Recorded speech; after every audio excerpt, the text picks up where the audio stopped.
think I was supposed to talk about my new book, which is called Blink, and it's about snap judgments and first impressions. And it comes out in January, and I hope you all buy it in triplicate. But I was thinking about this, and I realized that that although my new book makes me happy, and I think will make my mother happy, it's not really about happiness. So I decided instead I would talk about someone who I think has done as much to make Americans happy as perhaps anyone over the last 20 years. A man who is a great personal hero of mine, someone by the name of Howard Moskowitz, who is most famous for reinventing spaghetti sauce. Howard's about this high, and he's round, and he's in his 60s, and he has big, huge glasses and thinning gray hair, and he has a kind of wonderful exuberance and vitality, and he has a parrot, and he loves the opera, and he's a great aficionado of medieval history.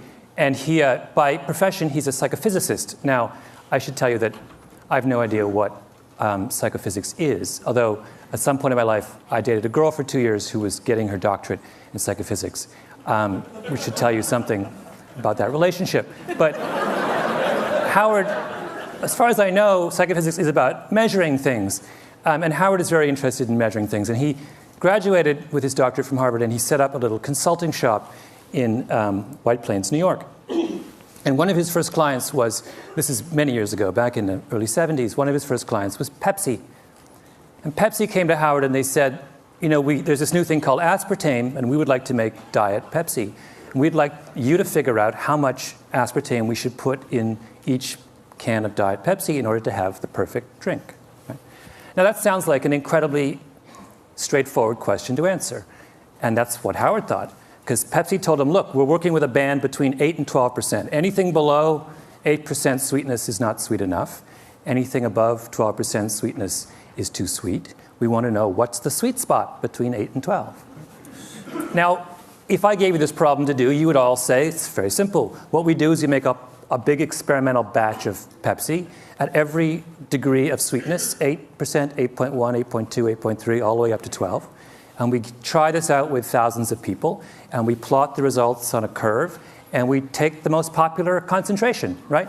Really simple. Howard does the experiment, and he gets the data back, and he plots it on a curve, and all of a sudden he realizes it's not a nice bell curve. In fact, the data doesn't make any sense. It's a mess. It's all over the place, right? Now, most people in that business, in the world of testing food and such, are not dismayed when the data comes back a mess. They think, well, you know, figuring out what people think about cola is not that easy. You know, maybe we made an error somewhere along the way. You know, let's just make an educated guess, and they simply point and they go for 10%, right in the middle. Howard is not so easily placated. Howard is a man of a certain degree of intellectual standards, and this was not good enough for him. And this question bedeviled him for years. And he would think it through and say, what was wrong? Why could we not make sense of this experiment with Diet Pepsi? And one day he was sitting in a diner in White Plains about to go, trying to dream up some work for Nescafe. And suddenly, like a bolt of lightning, the answer came to him. And that is that when they analyzed the Diet Pepsi data, they were asking the wrong question. They were looking for the perfect Pepsi, and they should have been looking for the perfect Pepsis. Trust me, this was an enormous revelation.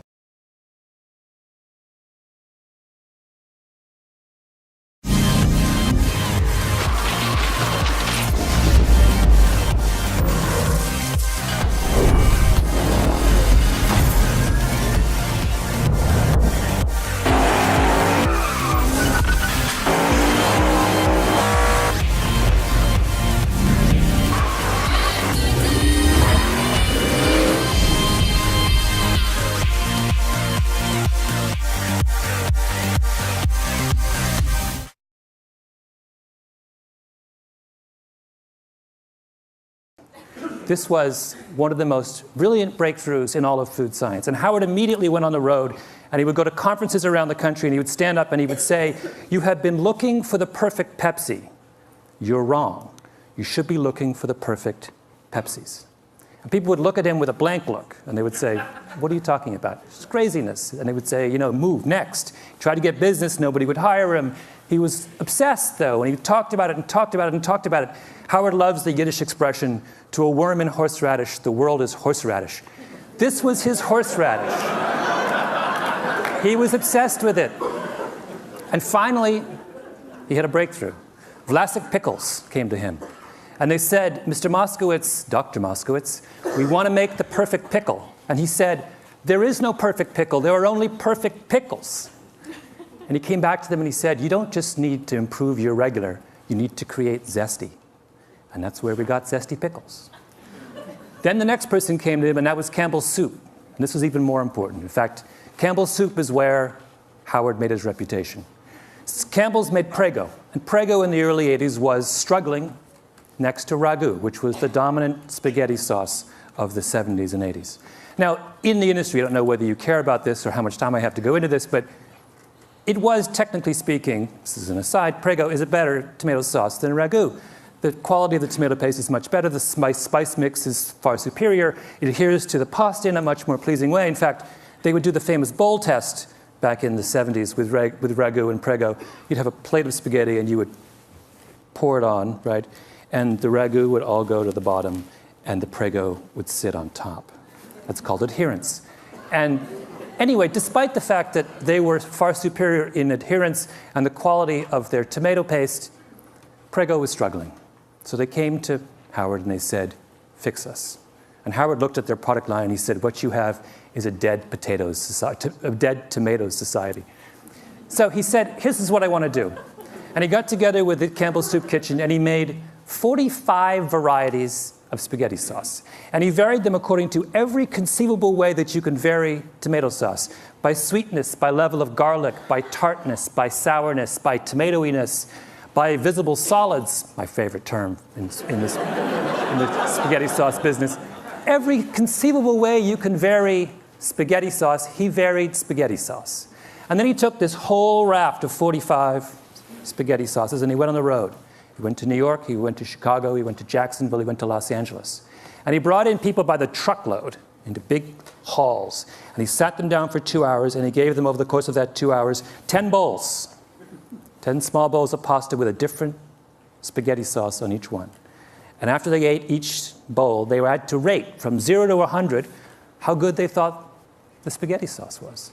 And at the end of that process, after doing it for months and months, he had a mountain of data about how the American people feel about spaghetti sauce. And then he analyzed the data. Now, did he look for the most popular brand variety of spaghetti sauce? No. Howard doesn't believe that there is such a thing. Instead, he looked at the data and he said, let's see if we can group all these different data points into clusters. Let's see if they congregate around certain ideas. And sure enough, if you sit down and you analyze all this data on spaghetti sauce, you realize that all Americans fall into one of three groups. There are people who like their spaghetti sauce plain. There are people who like their spaghetti sauce spicy. And there are people who like it extra chunky. And of those three facts, the third one was the most significant. Because at the time, in the early 1980s, if you went to a supermarket, you would not find extra chunky spaghetti sauce. And Prego turned to Howard and they said, are you telling me that 1/3 of Americans crave extra chunky spaghetti sauce and yet no one is servicing their needs? And he said, yes.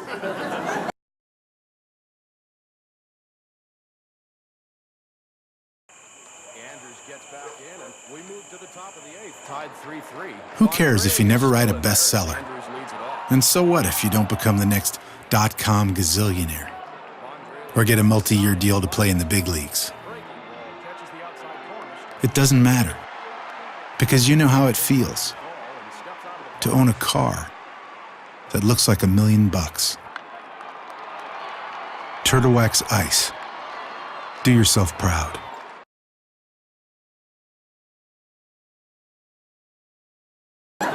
And Prego then went back and completely reformulated their spaghetti sauce and came out with a line of extra chunky that immediately and completely took over the spaghetti sauce business in this country. And over the next 10 years, they made $600 million off their line of extra chunky sauces. And everyone else in the industry looked at what Howard had done and they said, oh my God, we've been thinking all wrong. And that's when you started to get 7 different kinds of vinegar and 14 different kinds of mustard and 71 different kinds of olive oil. And then eventually even ragu hired Howard. And Howard did the exact same thing for ragu that he did for Prego. And today, if you go to the supermarket, a really good one, and you look at how many ragus there are, do you know how many there are? 36. In 6 varieties. Cheese, light, robusto, rich and hearty, old world traditional, extra chunky garden. That's Howard's doing. That is Howard's gift to the American people. Now, why is that important? It is, in fact, enormously important. And I'll explain to you why. Because what Howard did is he fundamentally changed the way the food industry thinks about making you happy.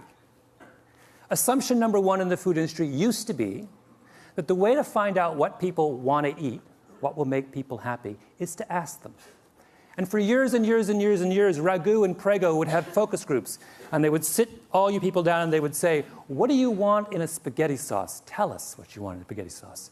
And for all those years, 20, 30 years, through all those focus group sessions, no one ever said they wanted extra chunky, even though at least a third of them deep in their hearts actually did. People don't know what they want, right? As Howard loves to say, the mind knows not what the tongue wants. It's a mystery. And a critically important step in understanding our own desires and tastes is to realize that we cannot always explain what we want deep down.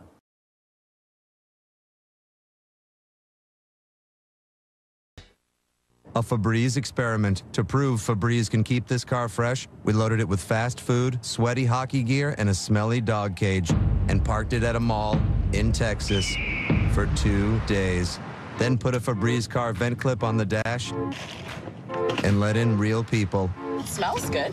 Like laundry fresh out of like the dryer. Yeah. A man fresh out of the shower. Nailed it. Ooh, yeah. Proof. Febreze car vent clips keep your car fresh. Another way, Febreze.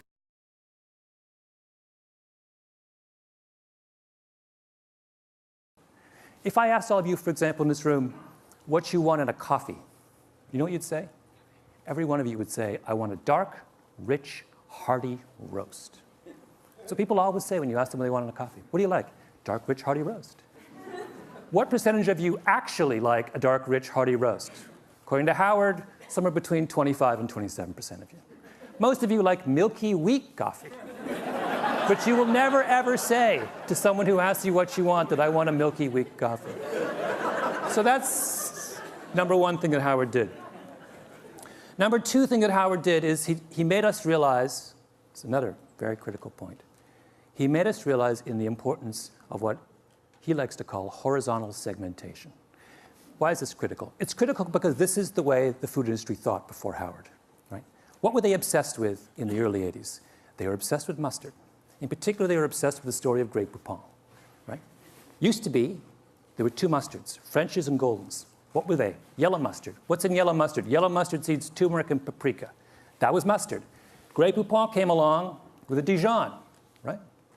Much more volatile brown mustard seed, some white wine, a nose hit, much more delicate aromatics. And what did they do? They put it in a little tiny glass jar with a wonderful enameled label on it. Made it look French, even though it's made in Oxnard, California. And instead of charging $1.50 for the 8-ounce can, the way the 8-ounce bottle, the way that French's and Golden's did, they decided to charge $4. And then they had those ads, right, with the guy in the Rolls Royce, and he's eating the Grey Poupon, and the other Rolls Royce pulls up, and he says, do you have any Grey Poupon? And the whole thing, after they did that, Grey Poupon takes off, takes over the mustard business. And everyone's take-home lesson from that was that the way to get to make people happy is to give them something that is more expensive, something to aspire to, right? Is to make them turn their back on what they like, think they like now, and reach out for something higher up the mustard hierarchy. A better mustard, a more expensive mustard, a mustard of more sophistication and culture and meaning. And Howard looked at that and said, that's wrong. Mustard does not exist on a hierarchy. Mustard exists, just like tomato sauce, on a horizontal plane. There is no good mustard or bad mustard. There is no perfect mustard or imperfect mustard. There are only different kinds of mustards that suit different kinds of people. He fundamentally democratized the way we think about taste. And for that as well, we owe Howard Moskowitz a huge vote of thanks.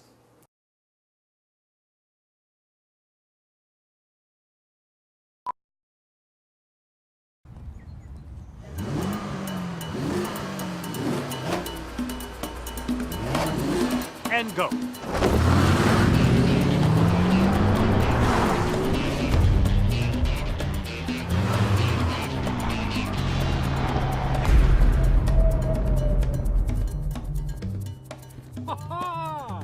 Oh, yeah. Wait, fellas. That's how you drive. Bridgestone, our passion for performance knows no bounds.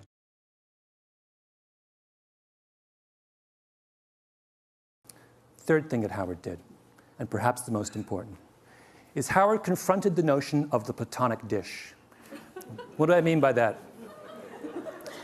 For the longest time in the food industry, there was a sense that there was one way, a perfect way, to make a dish.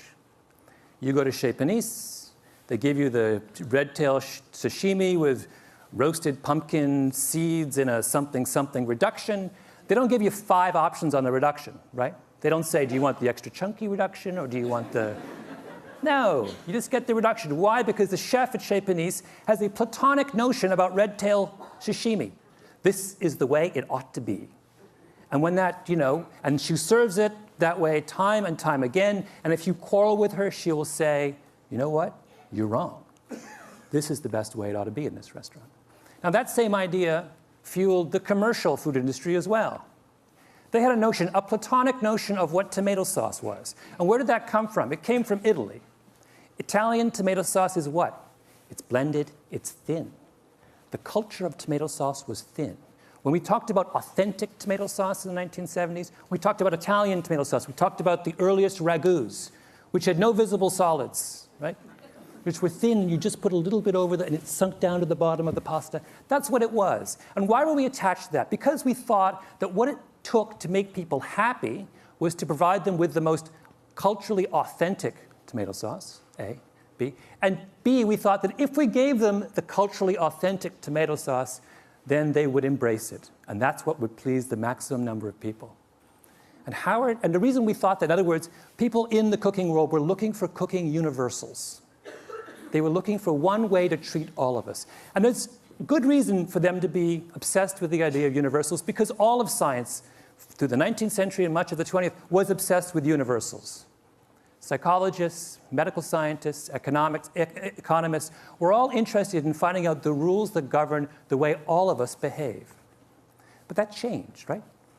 What is the great revolution in science of the last 10, 15 years? It is the movement from the search for universals to the understanding of variability. Now in medical science, we don't want to know just how cancer works. We want to know how your cancer is different from my cancer. I guess my cancer is different from your cancer. We're interested in, genetics has opened the door to the study of human variability. What Howard Moskowitz was doing was saying, this same revolution needs to happen in the world of tomato sauce. And for that, we owe him a great vote of thanks. I'll give you one last illustration of variability.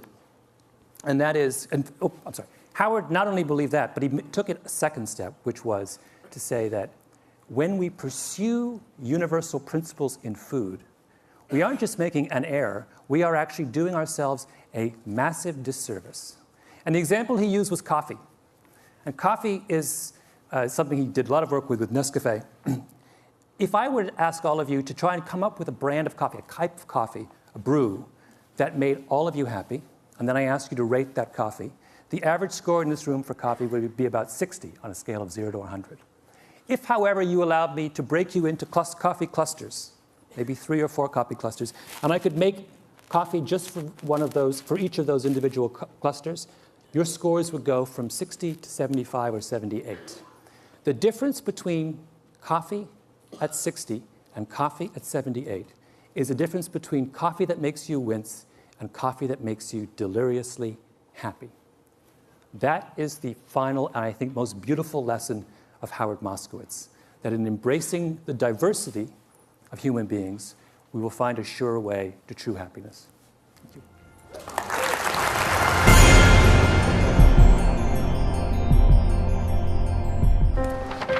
What if great ideas weren't cherished? What if they carried no importance? Or held no value?